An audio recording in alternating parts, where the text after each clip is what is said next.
اعوذ باللہ من الشیطان الرجیم، بسم اللہ الرحمن الرحیم۔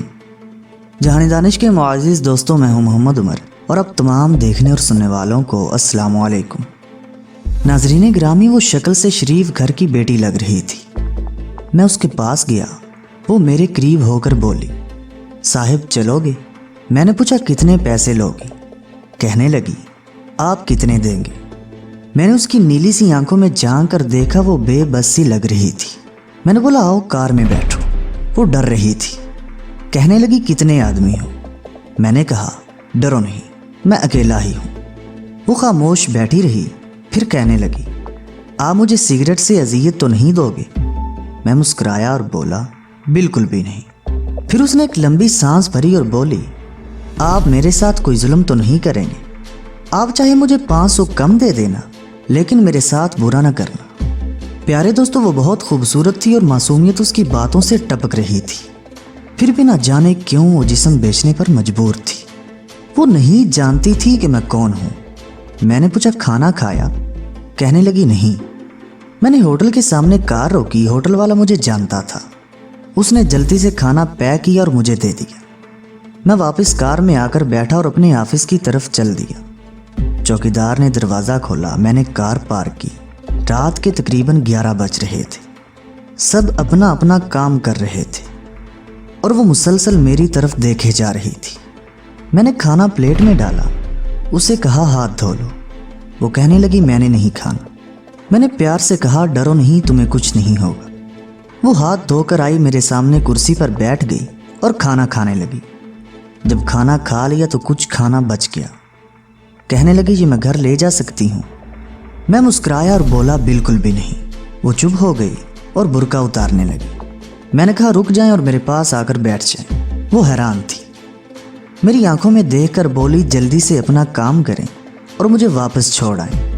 میں نے کہا نہیں پوچھوں گا کہ کیوں کرتی ہو، نہیں پوچھوں گا کہ کیوں بیچتی ہو جسم، بس اتنا کہوں گا کیا یہ سب چھوڑ سکتی ہو؟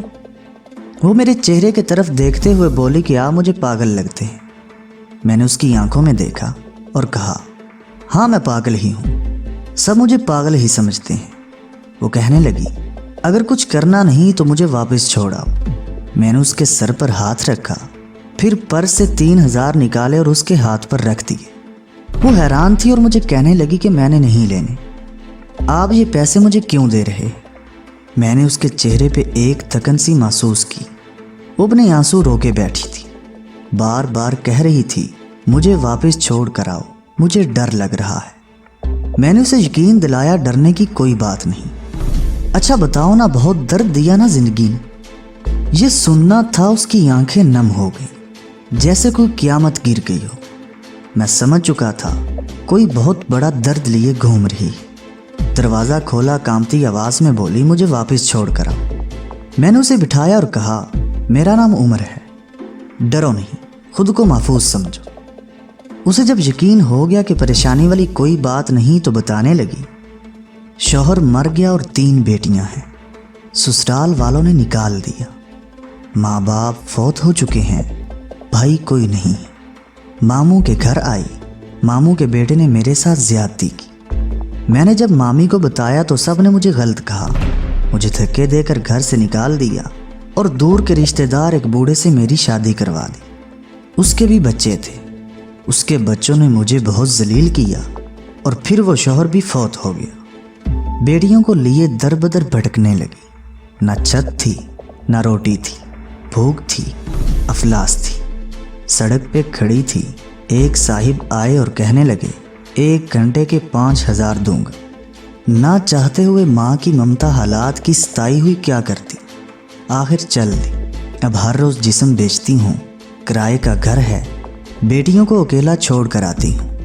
کیا کروں، بہت بار سوچا کہ خودکشی کر لوں، لیکن بیٹیوں کو دیکھ کر ہمت نہیں ہوتی۔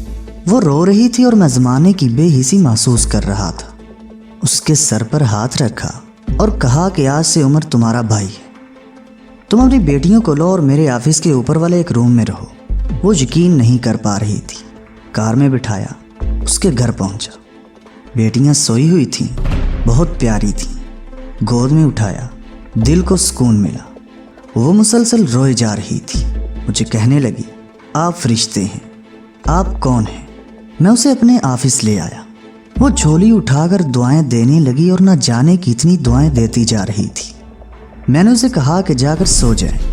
میں واپس اپنے آفس روم میں پلٹا اور میرے سامنے وہ چہرہ گزرا جو ایک لڑکی اپنے شوہر سے جھگڑا کر رہی تھی۔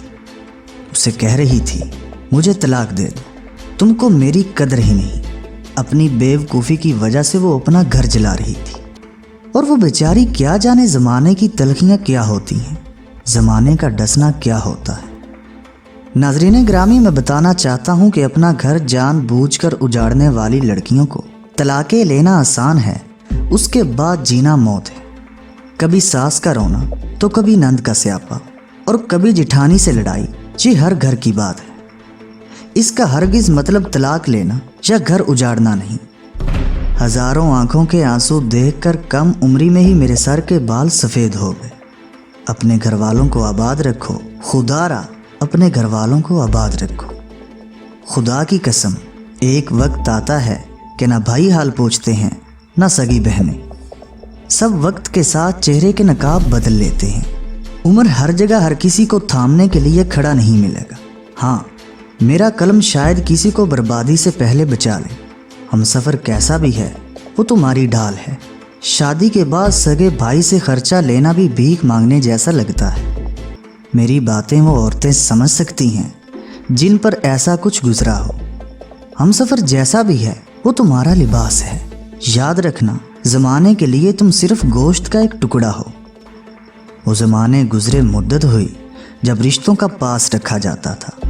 اب رشتوں سے کھیلا جا سکتا ہے، ہوس پوری کی جا سکتی ہے، پھر پھینک دیا جاتا ہے۔ ہاں، قسمت میں لکھا ہم بدل نہیں سکتے، لیکن قسمت خود بھی لکھ سکتے ہیں، صبر، برداشت اور جھک کر۔ نہ جانے کتنی عورتیں صرف اس لیے گھر اجاڑ لیتی ہیں کہ اس کا شوہر اس کو ٹائم نہیں دیتا۔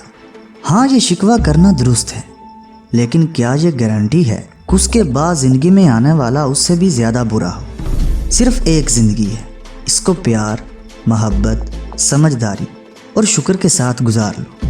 میں اس معاشرے کو معاشرہ نہیں کہتا، بلکہ بدبودار سماج کہتا ہوں۔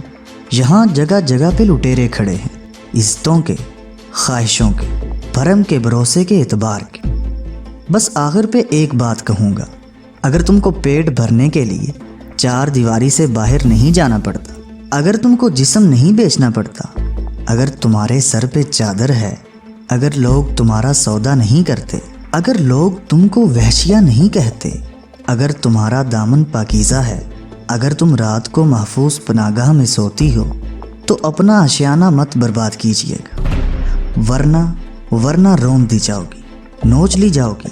جو طلاق لیے بیٹھی ہیں پوچھو ان سے، وہ سوچ رہی ہوتی ہیں نہ جانے کتنے بچوں کے باپ کی ہم سفر بنوں گی، نہ جانے وہ کیسا سلوک کرے گا، اور پھر ساری زندگی یہ تانا سنتے گزر جاتی ہے کہ اتنی ہی اچھی ہوتی تو طلاق کیوں لیتی۔ خیر، وہ لڑکی الحمدللہ محفوظ ہے، لیکن وہ روتی ہے زمانے کی بے حسی پر، اور جانتے ہو کسی عورت کی بربادی میں کہیں نہ کہیں مرد ہوتا ہے۔ محبت کر کے چھوڑنے والا دعوے دار ہو یا نکاح کر کے طلاق دینے والا بدبخت، عورت خدا کی قسم میرے معاشرے کی زنجیروں میں جکڑی ہوئی ایک قیدی ہے۔ کبھی والد کی پگڑی پہ لٹ گئی تو کبھی ساس کے زہر آلود لہجے پر، کبھی شوہر کی انا پر خاک ہو گئی تو کبھی اولاد کی وجہ سے۔ مرد اگر اس بات کو سمجھ جائیں تو شاید میرا معاشرہ بدل جائے۔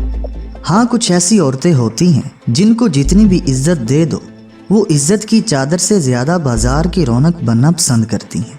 پھر ایسی بدبخت عورتیں ایک بدبودار معاشرے کو جنم دیتی ہیں۔